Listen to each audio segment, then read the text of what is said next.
Welcome back everyone to my channel. This is me, Prem Kumar. In this video today, we are talking about indefinite leave to remain in UK, ILR or UK settlement. The question here is how do I get one once I'm eligible? For example, after 5 years of skilled worker visa, 5 years of dependent visa, maybe, or 10 years of long residency, or 3 years of startup visa. Question is how do I get one? What's the process involved? What documents to be submitted? Is there anything that can make you fail your ILR application?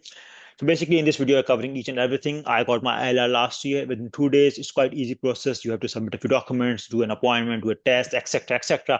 But we are literally covering each and everything in this video. So stay tuned till the end. In this video, I'll actually be showing you my ILR application. Of course, a blurred version, just describing what did I put in each step and what you can put in your actual application. And I will also show you some of the other details, some of the documents I put in the file for my ILR application as well. So stay tuned till the end. Another thing to highlight before we deep dive into actual ILR application and the supports of it, it's very important to know the continuous residence requirement. That means that you have to be present in UK for 5 years before your ILR application, so 5 years minimum. And in each year, you are not out of UK for 180 days, and that goes on rolling period basis. That means if I think of today, I have to think of last 12 months. If I think of 1 month ago, I have to think of 12 months before that. It's not a calendar year, it's not a fiscal year, it's not sort of June to July, or nothing like that. It's on rolling period basis. So just count from day you want to think of and last 12 months. So you have to be in UK for more than half of the year at any time. That's a critical requirement. So now to ILA application, it's quite easy. I'm going to show you firstly on Google the home office requirements and then the application I filled along with the supports. Before going to my actual application and then of course the supporting documents, which you can see in a lot of tabs here, let me actually show you the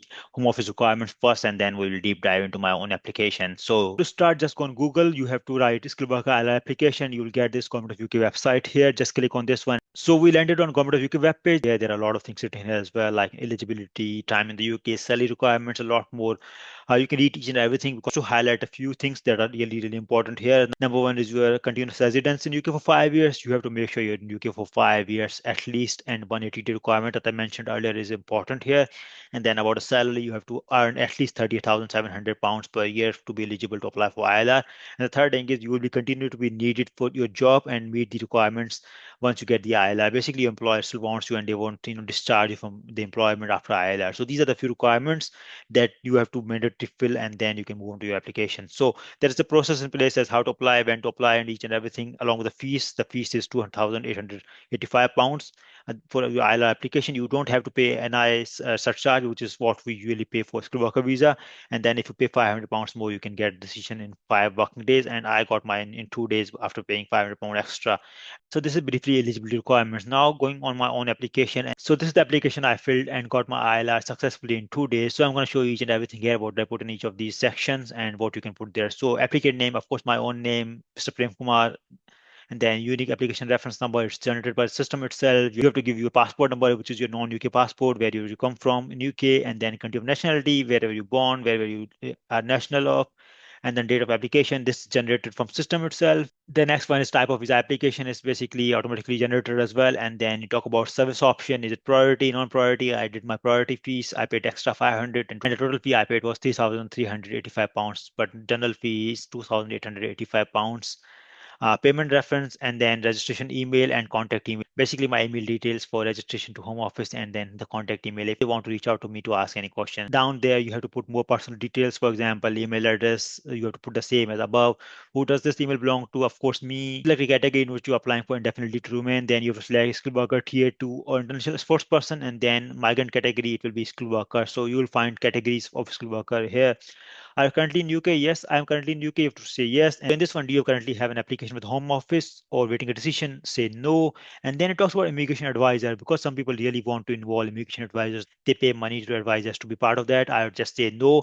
But I know in my skilled worker renewal, there was an immigration advisor involved. So I have to give yes, details of immigration advisor, their phone number, the email ID as well. So I just say no here. A bit more of personal information like title, given name, family name. So I'll just say my name, Prem, family name, Kumar, which is a surname. Next field is there any other name people know you from past? No, of course. Can we use this email address to contact you? Of course you can. That's why I give my email address. For the postal address, I have to give my postal address, which is where I'm living now. This where you live? Yes. When did you start living at this address? Like when I moved here. And then what's your sex as shown in passport, travel document, mail? What's your relationship status? Married or sole partner? I'm married, So I say married here. After that, ask for my nationality. Is basically I'm from Pakistan, country of birth is Pakistan, place of birth then, and then date of birth as well. I have to put all the details which are from your passport itself. Do you have a valid passport? Of course, I've got a passport.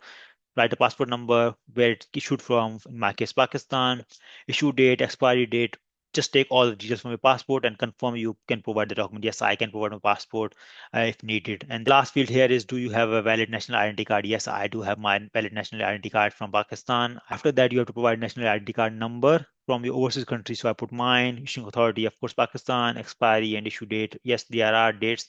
So I put those dates here as well. And then the question is, do you currently hold or have any other nationality or citizenship? Just say no here because my actual citizenship is from Pakistan. That's already mentioned above. I don't have any other citizenship, but some people do have twice, and they have to write that. How many days, weekends, months, or years have you lived at this address? So basically, the address I'm currently living, how long I have lived here. I have to put that, and then what's the ownership status of the home. I rent it. If you own it, then definitely write that. Provide your phone number. I put my phone number. That's my UK phone number, and where do you use this telephone number for use whilst in the UK? When I'm in UK, I use this number. Since you first entered the UK, have you had any absences from UK? Of course, I had absences from UK. I went to home many times. And then you have to write about, have you ever been refused a visa for UK or entry or anything? No, I'm not. Ask about the travel history, any sort of travel bans. I say no, I am not banned for anything. And then talk about other history, like involved in any crime, anything wrong, genocide, crimes against humanity. There are a lot of questions here that they will ask in the application. You have to say the right answer over there. If you've been involved, just say yes. Don't hide. They will know anyways.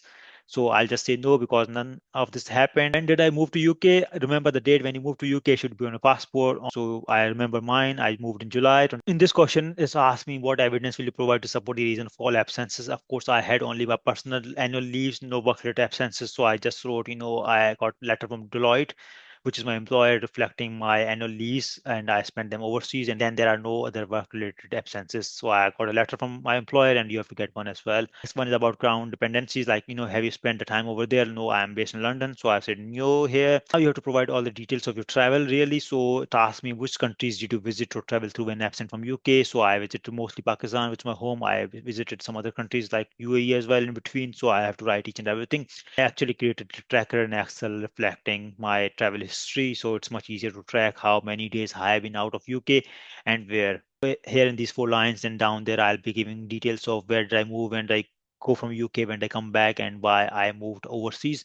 So in this one, for example, I moved to Pakistan. This is the date I moved and then came back. And then reason was visiting family, my parents and siblings back home. This was my reason going home. And then I'll just give the same history year on year down there whenever I was absent from UK. Just to show you how I did it, I basically made a tracker, basically year, country, and then start date, end date. These are of course hidden columns here, and then how much time I have been out of UK and the reason of it. Because this will actually help me eventually in the end to write my application. Convictions or the penalties. Have I got any sort of criminal conviction or penalties? Just say I have never had any of these, and then talks about my sponsor, who employer. So I'm going to talk about my sponsor being Deloitte, and that detail, the sponsor ID is written on your certificate of sponsorship. Just to show you, this is the certificate of sponsorship. It's issued by your employer when you apply for your skilled worker visa renewal. After that, is ask you more of immigration details. Do you have any home office reference number? You have to say yes, because you will have one.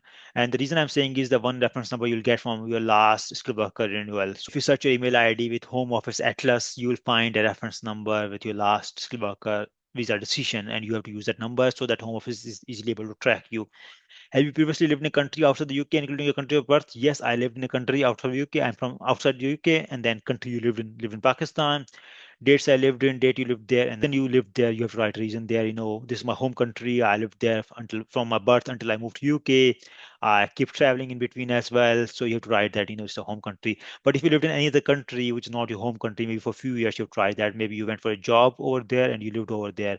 For example, I went to secondment in UAE. I had it right in the response. I went to UAE for secondment for 3 months in 2019, and you have to literally write everything. The same thing you have to do for other countries as well. There will be multiple fields. You have to provide all the details for all the countries where you live to and why you lived there. After that, what's your current status? What's your national insurance number? That's found on your BRP on the back side if you have one, or on your e-visa if you log in your e-visa account. And then you can immigration detail. Do you have a visa, leave to remain, or the permission? Yes, I do. And what's the last date? of that permission.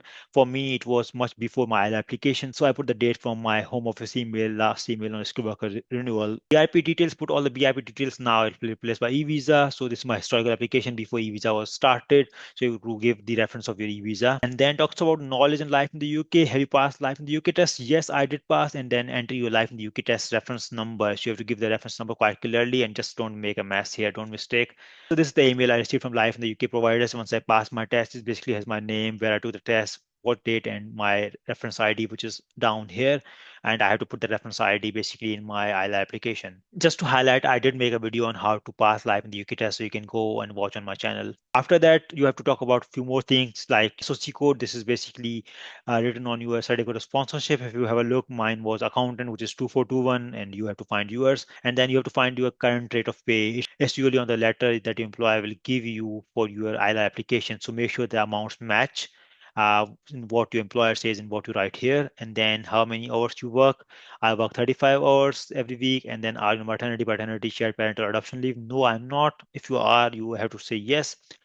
Finance, do you or anyone else is taking public funds? No, I don't take public funds, and it's not even allowed on skilled worker visa. So say no. And then the mandatory document, they say what you have to provide. So mandatory documents is the passport issued by Pakistan for Mr. Prem Kumar, like my passport. Letter from employer detailing reason of work-related absences. So I have to give the detail of absences from UK. Evidence of Mr. Prem Kumar immigration in UK, which is my passport, my BRP. I have to give those details, and then declaration signed by Mr. Prem Kumar to confirm consent for Home Office to request verification checks. There's a form they provide you. You have to say yes to that, and you have to sign that form. Let me just show you that form as well. So this is the form they ask you to sign because it gives them permission to do verification checks for you. Also, I have to provide my recent pay slips I gave for my 3 months, and then you have to provide more details like your bank statements as well. So give more details here. And then after that, basically, it talks about you are talking from a sponsor who issued the certificate of sponsorship that led to your last permission. Basically, this is the letter your employer issues. The letter will talk about your salary, your absences in UK, and you will be needed to do job further in UK. So that's the letter your employer issues, and make sure to have all these things. Of course, if you're in a good company, they know what letter to issue, and you don't need to provide them guidance. But if you're in a small company, you have to provide them the details as what is required to be in the letter, and then you have to provide the biometric residence permit, like an e-visa for now, and previous passports, travel documents, and national ID card that use basically my old passport where I got my actual visa application stamped. So you have to provide that as well. And then, of course, you have to make a payment, and then that's pretty much done. So you have to give the consent to Home Office, of course, yes. And then is the account with the bank, utility company where you supply information held jointly. So you've got any joint accounts, you have to tell them, I got no, that's the account of bank or utility company. Provide financial support? No, it doesn't. So I'll just say no again, and then you do the declaration. And so that's pretty much the application done. Application itself is not a big one. Like a skilled worker, it's quite simple. The documents you have to provide is something we touched upon already. Let me show you more in terms of what I submitted in details. So in terms of documents, what I submitted my current passport, my old passport with the actual UK stamp, and then I submitted my BRP. I submitted my bank statement for last 3 months, showing some balance, and then I submitted my pay slips as well for last 3 months. I submitted a letter from my employer, which is Deloitte, reflecting all the details we discussed about. And then I submitted a consent to Home Office on the form they sent me. I also submitted my IELTS certificate that I got when I came to UK. I submitted my TB test, which I got when I came in UK. And then I submitted my life in the UK test as well. So I submitted all these things to Home Office. Before closing, just want to highlight it's quite easy to do your IELTS application yourself. You don't need to pay consultants a huge sum of money for that. It's very easy process to do. What you need to make sure is you are compliant with the eligibility requirements, which is your continuous residence, salary requirements, and your need for your employer. So these are the main requirements you fulfill through. Otherwise, the process is quite simple. There is no need to even give any cover letter in the ILR application because it's very simple. Hopefully this helps. Thank you so much for watching.